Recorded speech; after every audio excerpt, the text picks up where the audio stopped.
Car साथियों, अभी तक हम लोगों ने केवल एक ही चीज़ जानी है कि अगर हमने कोई अपराध किया तो हमें कोर्ट कचहरी के चक्कर लगाने पड़ेंगे। लेकिन साथियों, अब समय ऐसा आ गया है कि अगर आपने कोई क्राइम नहीं करा, कोई अपराध नहीं करा, फिर भी आपको कोर्ट कचहरी के चक्कर लगाने पड़ सकते हैं। रीज़न सिर्फ इतना है कि अगर आपने पुरानी गाड़ी गलत नियमों से बेची है, चाहे बाइक हो, स्कूटी हो, फोर व्हीलर व्हीकल हो, कोई भी गाड़ी अगर आपने पुरानी गाड़ी किसी को बेच दी है तो इस परिस्थिति में भी आप जेल जा सकते हो। ऐसी कौन सी पॉसिबिलिटीज़ हैं, इससे कैसे बचा जाएगा, लीगल तरीका क्या है गाड़ी बेचने का और लीगल तरीका क्या है गाड़ी को बेचने का, और कैसे हम सेफ रह सकते हैं गाड़ी को ट्रांसफ़र करवाते समय। तो चलिए वीडियो को स्टार्ट कर लेते हैं और सभी चीज़ें एक एक करके आपको विस्तार से समझाते हैं। तो साथियों, यहाँ पर देखिए, अगर आपका कोई पुराना व्हीकल है, कोई भी पुराना वाहन है, चाहे वो 2 पहिया हो, चाहे 4 पहिया हो या फिर कॉमर्शियल वाहन हो, अगर आपने उसे गलत तरीके से नियमों को ताक पर रख के उसको बेच दिया तो फिर आप जेल जा सकते हो।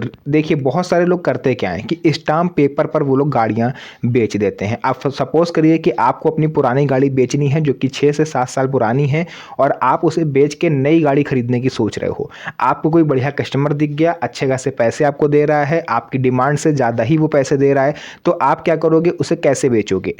आप एक स्टाम्प पेपर लेके आ जाओगे, स्टाम्प पेपर पर उससे भी लिखवाओगे, खुद भी लिखोगे कि ये गाड़ी आज से मैंने इस व्यक्ति का ये नाम है, इसको बेच दी है। आज के बाद मेरा अगर इस गाड़ी से कोई भी दुर्घटनाएं कुछ भी होता है तो उसका जिम्मेदार मैं नहीं होऊंगा, जो गाड़ी खरीद रहा है वो रहेगा।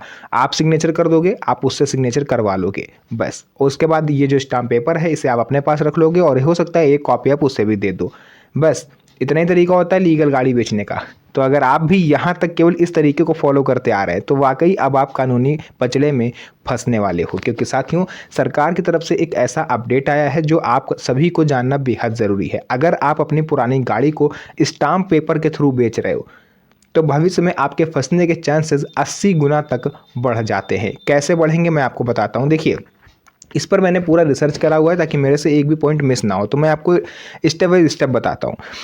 सबसे बड़ी गलती तो होती है स्टाम्प पेपर पर अगर आपने गाड़ी को बेच दिया। उसके बाद सेकंड, गाड़ी का असली मालिक कौन माना जाएगा? इस केस में गाड़ी का असली मालिक कौन होगा? आपने तो किसी व्यक्ति को गाड़ी बेच दी। अब अगर वो व्यक्ति सीधा साधा हुआ, सीधा साधा मीन्स हुआ कि मतलब अपने काम से काम रखने वाला, अपना काम पर गए चले आए, कोई प्रॉब्लम नहीं होगी आपको भी और उनको भी। बट अगर आपने जिस व्यक्ति को गाड़ी बेची है वो थोड़ा सा क्रिमिनल माइंडेड हुआ और उसने उस गाड़ी से कोई किसी वारदात को अंजाम दे दिया, किसी का दुर्घटना कर दिया, एक्सीडेंट कर दिया, हो सकता है जिसकी दुर्घटना, जिसका भी एक साथ एक्सीडेंट हो उसमें उसकी मृत्यु भी हो जाए सामने वाले की, तो पुलिस कहाँ तक पहुंचेगी? पुलिस किसके पास जाएगी? गाड़ी के उस मालिक के पास जिसने खरीदी है सेकेंड हैंड, या फिर गाड़ी का फर्स्ट ऑनर जो था यानी आप, किसके पास पुलिस जाएगी? आपका सवाल होगा, भाई हमने तो स्टाम्प पेपर पर लिखवा लिया है कि हमसे कोई मतलब नहीं है, हमने गाड़ी बेच दी, तो सीधी सी बात है पुलिस मेरे पास क्यों आएगी? पुलिस उसके पास जाएगी। और यहीं पर आप गलती कर रहे हो। पुलिस आपके दरवाजे पर आएगी, पुलिस आपका दरवाज़ा खटखटाएगी और आपको पकड़ के लेके जाएगी। क्यों? नहीं समझ में आया होगा, मैं आपको बताता हूँ। क्योंकि गाड़ी की आरसी तो आपने ट्रांसफ़र करवाई नहीं। जब आपने गाड़ी खरीदी होगी फर्स्ट हैंड, उसके बाद वहाँ पर आरसी, गाड़ी का रजिस्ट्रेशन होता है, वो उसी व्यक्ति के नाम पर होता है जिसने फर्स्ट हैंड गाड़ी को खरीदा है, परचेस किया है। तो वो तो आप ही होगे, आप होगे, या फिर आपने अपने घर की महिला के नाम पर ख़रीदा होगा, बेटियों के नाम पर ख़रीदा होगा, तो वो होंगी, तो पुलिस उनको लेकर के जाएगी। तो इस केस में जब तक गाड़ी की आरसी ट्रांसफ़र नहीं हो जाती, गाड़ी का इंश्योरेंस नहीं चेंज हो जाता, सब कुछ अपडेट करके आप दूसरे व्यक्ति के नाम पर नहीं कर देते हो, तब तक आप ही गाड़ी के मालिक माने जाओगे, भले चाहे आपने कितने भी स्टाम्प पेपर पर लगा करके गाड़ी बेची हो। आप सोचिए, आपने किसी व्यक्ति को स्टाम्प पेपर पर बेची, उसने किसी और को बेची, उसने किसी और को बेची, ऐसे करते करते 4-5 लोगों के पास गाड़ी पहुंची है, लेकिन फिर भी असली मालिक आप ही माने जाओगे, क्योंकि गाड़ी अभी तक आरसी ट्रांसफ़र नहीं हुई है। अच्छा, बहुत सारे लोग यहाँ पर ये भी कहते हैं कि यार गाड़ी की जो आरसी है वो तुरंत तो ट्रांसफ़र हो नहीं जाती, उसमें समय लगता है। तो आप गाड़ी को हैंड ओवर ही तब करो ना जब आरसी ट्रांसफ़र हो जाए, क्योंकि ये बहुत सारे केस में देखा गया। लगभग 70% केस ऐसे हैं कि जो सेकेंड हैंड ऑनर होता है, गाड़ी खरीदता है सेकेंड हैंड, वो गाड़ी को लेने के बाद आरसी ट्रांसफ़र नहीं करवाता। रीज़न इतना सा होता है, वो सोचता है अगर आगे चल के हमसे कोई गलती हो जाती है इस गाड़ी से तो हम ना फंसें, मालिक जो पहला वाला है वो फंसे। तो ये आपकी जिम्मेदारी बनती है कि आप गाड़ी बेचने से पहले उसकी आरसी जो है उस व्यक्ति के नाम पर ट्रांसफ़र करवा लो। पेमेंट पहले ले लो, आधा पेमेंट ले लो, जो भी आप समझो। गाड़ी की आरसी ट्रांसफ़र करवाने के बाद ही आप हैंड ओवर करो। और अगर ऐसा पॉसिबल नहीं है तो आप एक स्टाम्प पेपर बनवाओ, एक शपथ पत्र टाइप का, उसमें आप ये लिखवाओ कि मैंने आज के दिन इस व्यक्ति को गाड़ी बेची है और आज से ठीक 1 महीने के अंदर ये व्यक्ति इस गाड़ी की आरसी ट्रांसफ़र करवा लेगा, और अगर ये आरसी ट्रांसफ़र नहीं करवाता है तो मैं इस पर कानूनी कार्रवाई कर सकता हूँ। आप इतना लिख के दो उसको, वो देखिए कैसे करवाता है। और अगर नहीं करवाता है तो आप पुलिस में जाकर के कंप्लेन कर दो कि भैया मैंने इनको गाड़ी बेची थी, इन्होंने एग्रीमेंट का उल्लंघन किया और गाड़ी की आरसी ट्रांसफ़र नहीं करवा रहे हैं। फिर वो पुलिस की जिम्मेदारी हो जाएगी, आप उससे बरी हो जाओगे। इन केस अगर उससे इस दौरान कोई दुर्घटना हो भी जाती है तो पुलिस आपको नहीं उसको पकड़ेगी, क्योंकि आपने तो ऑलरेडी कंप्लेन दी हुई है। तो ये होते हैं लीगल तरीके गाड़ी को बेचने का। तो अगर आप इस नियम से चलते हो, इस नियम कानून से चलते हो और सेकेंड हैंड गाड़ी आप बेचते हो तो आप भविष्य में कभी नहीं फंसोगे।